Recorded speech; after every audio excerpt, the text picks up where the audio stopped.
Kumusta mga katulingan? Magandang umaga po. At pasensya na po kung hindi tayo nakapag-content ulit. Kasi matumal yung huli ngayon ng isda. At saka hindi tayo nakapunta ng laot. Kaya mga katulingan, samahan nyo na lang ako at pupunta tayo ng bukid. Para maghanap ng gagamitin nating despedidos para sa bahay sa susunod na buwan. Kaya mga katulingan, tara, samahan nyo ako. At ito nga pala mga katulingan, yung dadalhin natin. Kailangan pala natin magdala ng itak mga katulingan o sundang. At saka itong tubig. Siyempre, di dapat kalimutan yung tubig. Kasi mauhaw pag papunta ng bukid. At ito naman tala mga katulingan, kailangan natin magdala ng sweater o jacket. Kaya tara mga katulingan, samahan nyo ako at magkita na lang tayo doon pag nakapunta na tayo doon sa may bukid. Kaya sige mga katulingan, dyan muna kayo.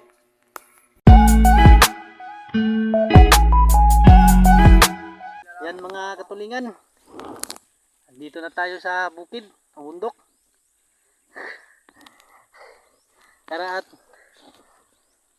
tatabukin pa natin doon kasi nandun pa sa kabila yung pupuntahan natin. Dadaan pa tayo sa mga katulingan, taniman ng palayan. Andun na yung kasama ko mga katulingan, si Bayaw Gerson. Lalaki na ng mga damo dito mga katulingan kasi di na napagtaniman ng mga palay. Yung dating malinis na palayan ngayon puro damo na lahat yung nakatanim. Di na makikita nga, halos di na makikita yung daanan natin mga katulingan.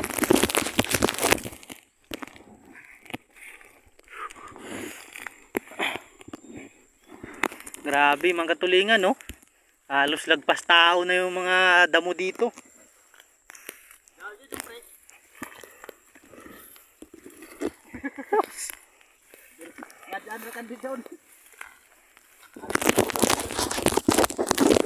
Grabe mga katulingan, pupunta pala tayo ngayon sa dating may ginawa kaming bahay dito sa bukid. Diyan po pala mga katulingan, katapat dyan. Diyan dati kami nagawa ng bahay, kaso lang nasira kasi inabutan ng udit. Kaya ngayon ganito na yung nangyari dito sa bukid. Ang dating palayan ngayon ay damuhan na. Ilang taon din ako nakabalik dito sa bukid mga katulingan. Halos di ko na makilala kung saan ba banda yung ginawa namin ng bahay. Sa laki na ng damo.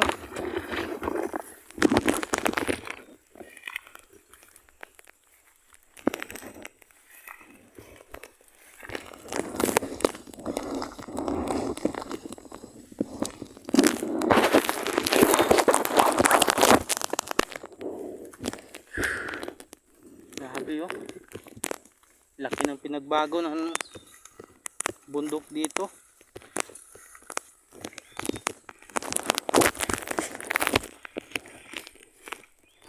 Yung dating malinis, ngayon puro damo na kasi wala nang pumupunta dito.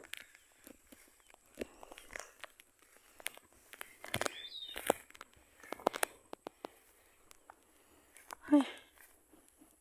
Unhon man ni pagpawa. Ay man tayo nilusot.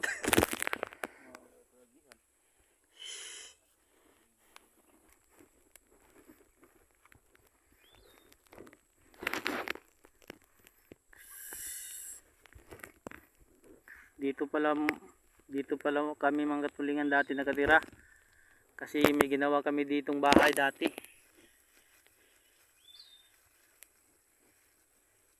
Diyan banda, dito nito no? Ha? Diri. Diri ba da? Dito banda pala talang mga katulingan, may bahay kaming ginawa dito. Nasira lang ng udit.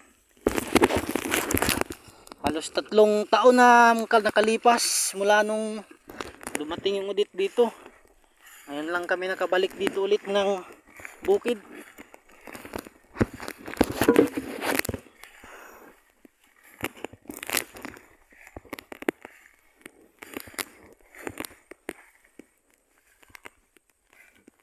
May ba dyan nag-aagi na?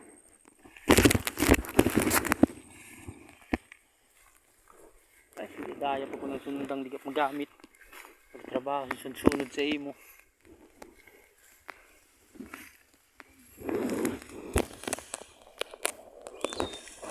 Oh?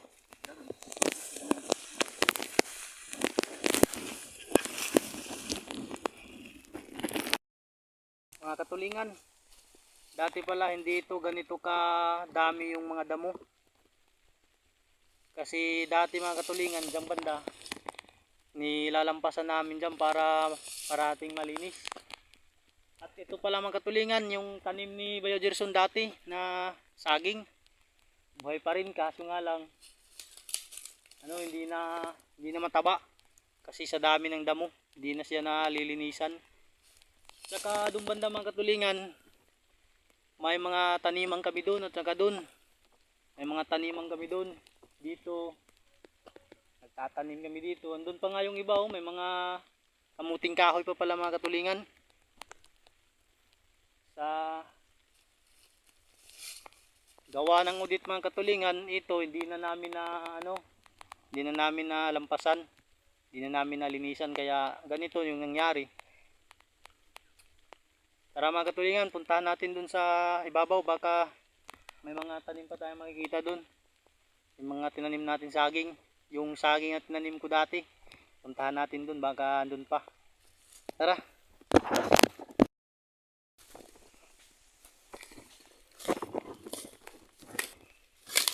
Yun na yung kasama natin mga katulingan, no? Pumunta na dun sa mga pinagtaniman natin dati nung hindi pa dumating udit. Ito pala mga katulingan, yung mga kamuting kahoy na tinanim namin. Yung iba buhay, yung iba hindi ko alam kung buhay pa, kaya puntahan na lang natin dun at tingnan.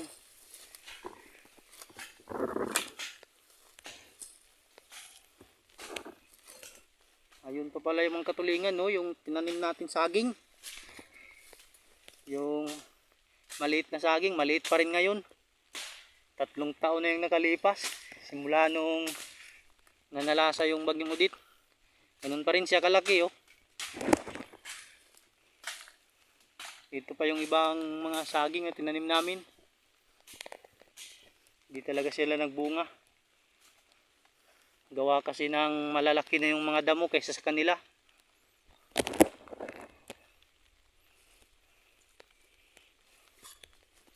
Puntahan muna natin si Babaw mga katulingan.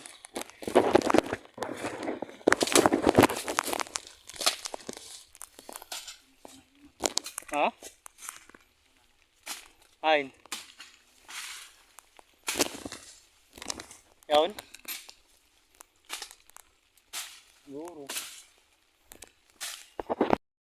Pala mga katulingan.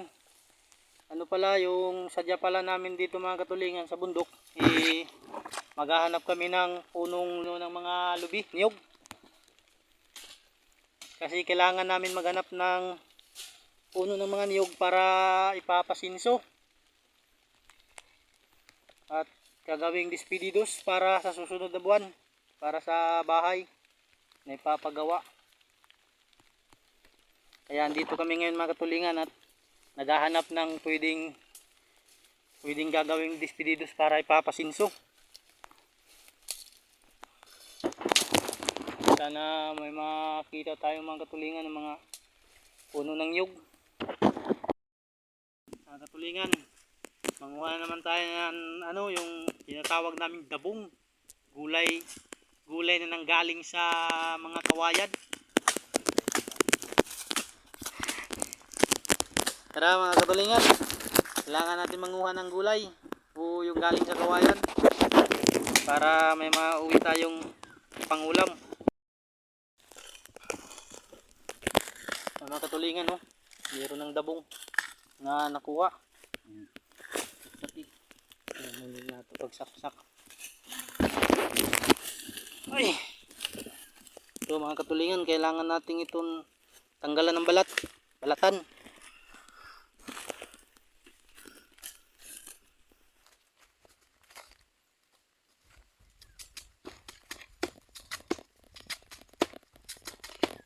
Mga katulingan, masarap po gawing ulam. Kailangan lang natin balatan. Paano manggaling niya?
Mamaya mga katulingan, lulutuin natin ito mamaya mga katulingan at lalagyan natin ng sardinas. Mga katulingan, ito na yung nakuha nating tinatawag sa aming dabong o gulay na nanggaling sa kawayan. Ito na mga katulingan, mamaya mga katulingan, pagdating natin sa bahay, lulutuin natin to at lalagyan natin ng sardinas kasi yan ang pinakadabis at masarap na pagkaluto dito sa gulay na kinuha natin. Ayan mga katulingan, oh. Marami-rami na ito mamaya. Kaya mga katulingan, kita na tayo mamaya pag uwi natin. Kasi maya-maya uuwi na tayo mga katulingan. Kasi parang nagugutom na tayo. Kakain tayo nito mamaya pag maluto ng mga katulingan.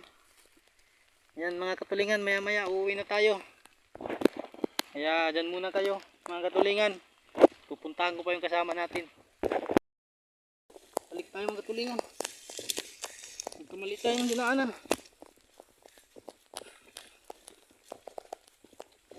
Naiwan kasi tayo ng kasamahan natin. Ay! Narungoy pa tayo mga katulingan, oh. Yung kasamahan natin nandun na. Ay! Lukuhan. Na! Lahat ng sinilas natin mga katulingan nasira. Ay! Anong gagawin natin dito? Tatapon na lang yan. Katulingan, hanggang dito muna lang muna tayo at huwag kayong aalis at kita na lang tayo mamaya pagdating natin sa bahay. Nasira na naman kasi yung mga sinilas natin, oh. Dalawang sinilas. Kaya mga katulingan, huwag lang kayong umalis. Kita lang tayo mamaya pagdating ka sa bahay. Mga katulingan, dito na po yung kinuha natin kaninang ubod ng mga kawayan, mga katulingan. Ito mga katulingan, oh. Kakatapos ko lang sa pag-chop-chop ng ubod ng kawayan o dabong. Kailangan muna na natin itong lagain bago natin lutuin, mga katulingan.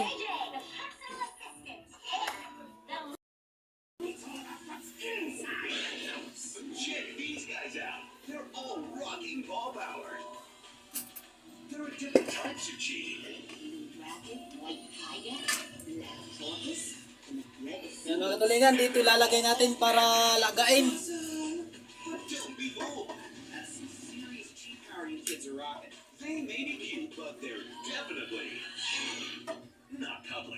Kailangan lagyan natin ng tubig.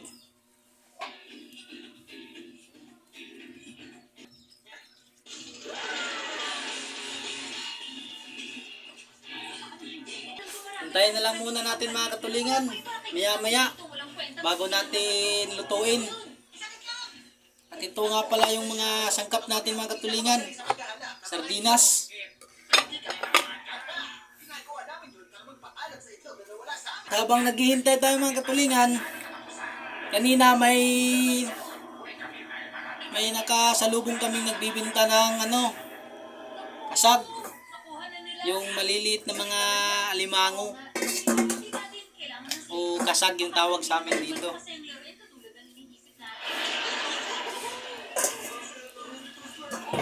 Ito mga katulingan, oh. Magluluto muna tayo nito. Mga maliliit na mga alimango o kasag yung tawag sa amin dito, o wing-wing. Habang naghihintay tayo dito, magluluto muna tayo nito. Pangulam natin mamaya.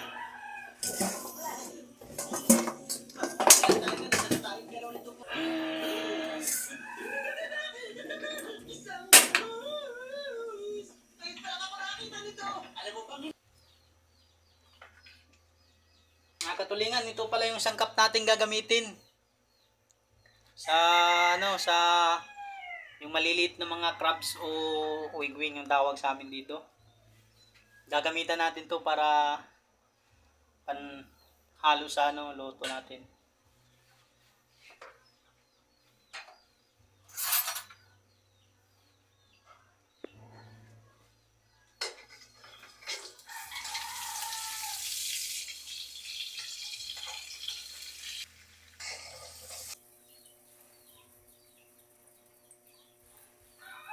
Nalagyan na pala natin mga katulingan ng garlic para maging mas garlic butter siya.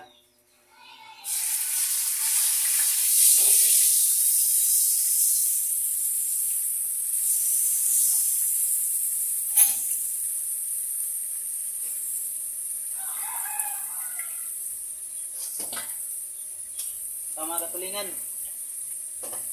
lalagay na pala natin to doon.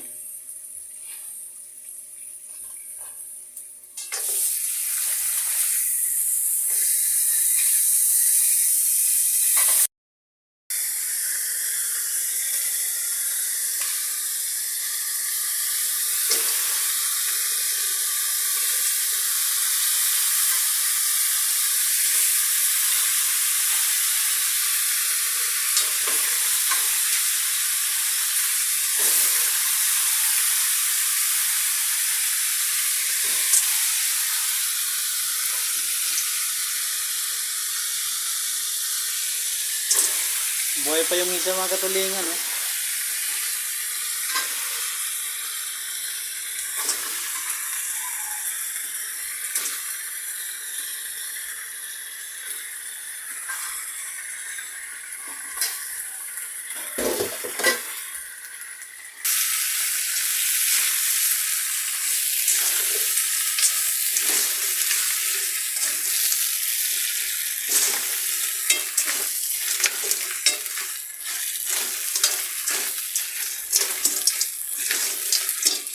ilang minuto.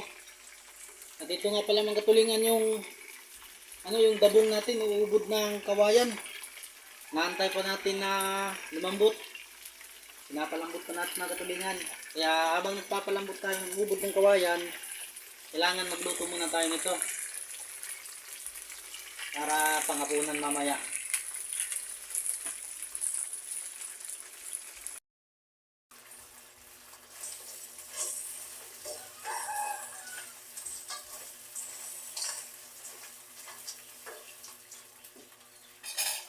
Yan mga katulingan, antayin lang natin ng mga ilang minuto.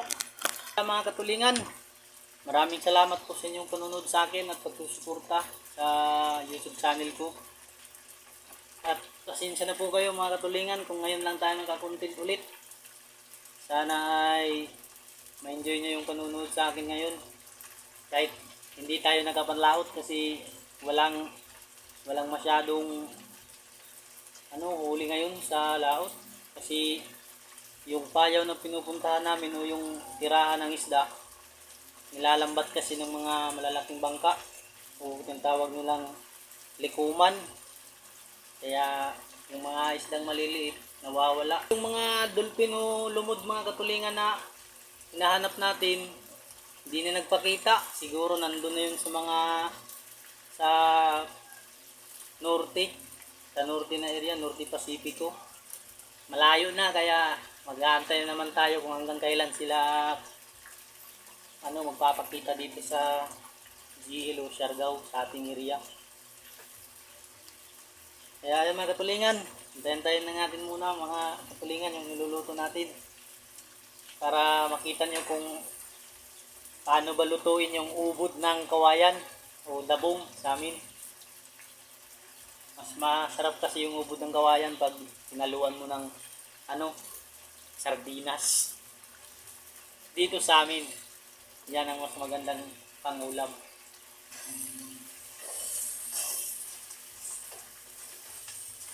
Lagyan na natin ng seasoning o magic sarap.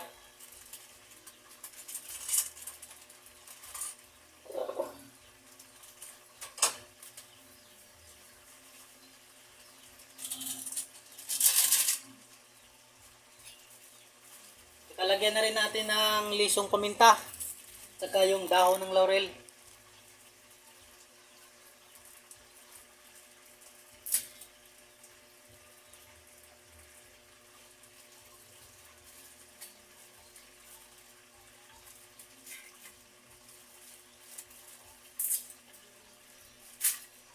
Katulingan, lagyan rin natin ng oyster, soy sauce.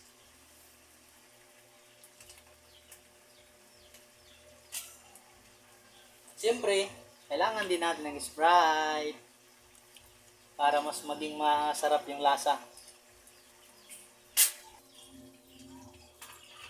Ayan, plito na yung timpla natin.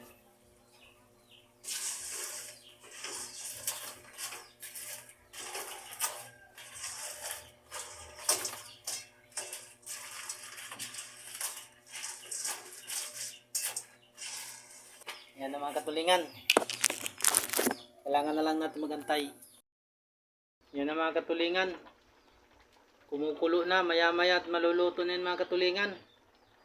Saka itong pinalambot nating ubod ng kawayan mga katulingan, maya-maya lalambot na siguro to. Kaya hintayin lang muna natin mga katulingan.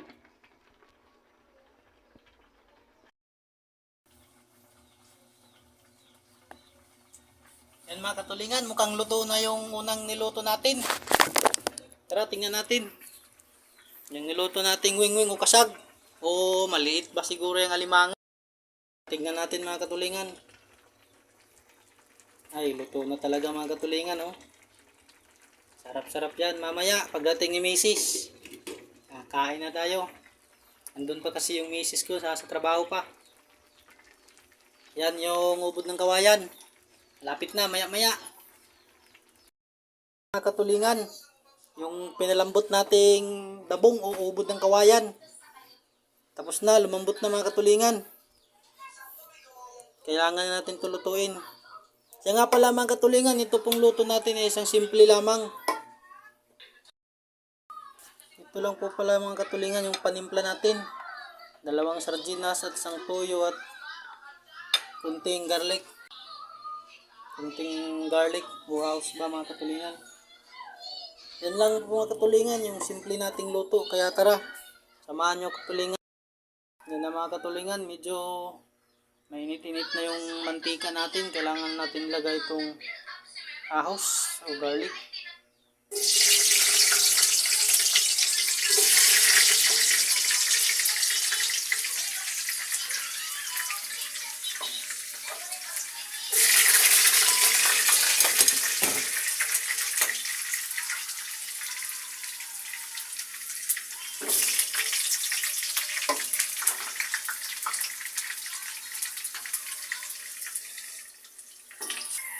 Saka mga katulingan, sunod na natin to. Paglagay.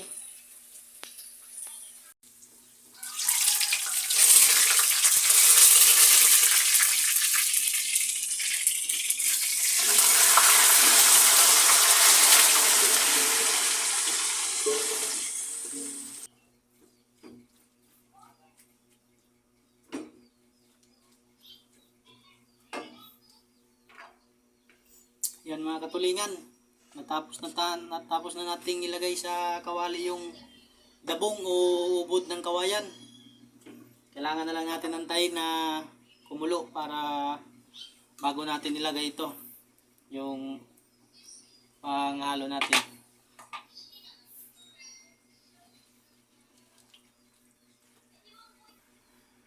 Takpan muna natin mga katulingan para mas mabilis siyang kumulo.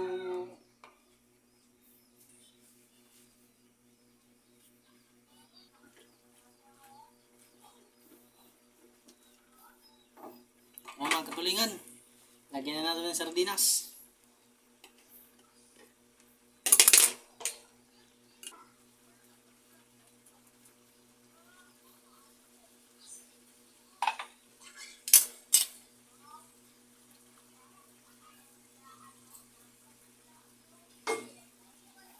Nga pala mga katulingan, lagyan natin ng kaunting tubig.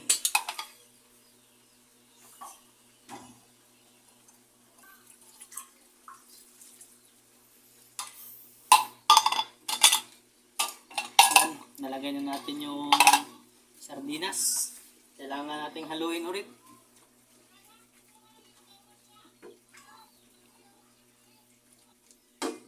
Kalagyan natin ng oyster.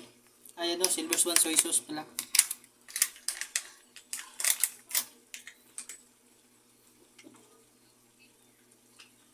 Uli yung ating Maggi Magic Sarap.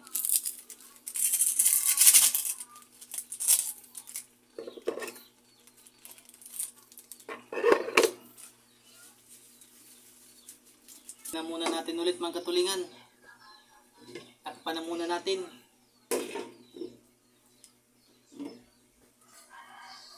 Ayan mga katulingan, after 5 minutes maluluto na yung niluluto nating dabong o ubod ng kawayan. 5 minutes. Yan mga katulingan, kumukulo na. Siguro luto na to. Buksan natin. Wow! Bango ng amoy mga katulingan. Yan ang mga katulingan. Yung inaantay nating dabong o ubod ng kawayan. Yan mga katulingan. Hanggang dito na lang tayo at yun lang yung pinapakita ko sa inyo kung paano lutuin yung dabong o ubod ng kawayan dito sa Siargao. Kaya mga katulingan, sana nag-enjoy kayo sa aking panonood at maraming salamat po sa inyong lahat sa pagsuporta sa aking mga video. Kaya mga katulingan, kung bago lang po kayo, huwag niyo pong kalimutan mag-like and subscribe and pindutin yung notification bell button para palagi kayong updated sa aking mga panibagong video. Kaya salamat mga katulingan. Paalam!